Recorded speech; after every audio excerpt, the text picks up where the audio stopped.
আচ্ছা আশিক ভাই, এই যে আপনি এই মসজিদে আসছেন দেখেন, মানে আপনার অনুভূতি কি?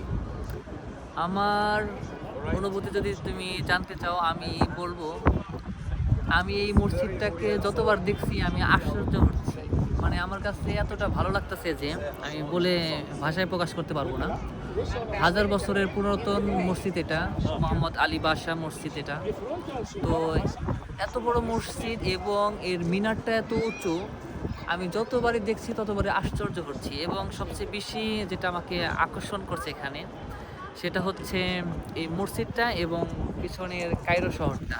এটা কায়রো শহরের ধরা যেতে পারে যে সবচেয়ে বড় পাহাড়, এবং সেই পাহাড়ের উপরে এত বড় মসজিদ, এবং এইখান থেকে দাঁড়িয়ে কায়রো শহরটাকে এত সুন্দরভাবে দেখা যাচ্ছে। এটা আমাকে অনেক খুব আনন্দ দিচ্ছে এবং আমার কাছে খুব ভালো লাগতেছে। আপনার কাছে কিরকম লাগছে?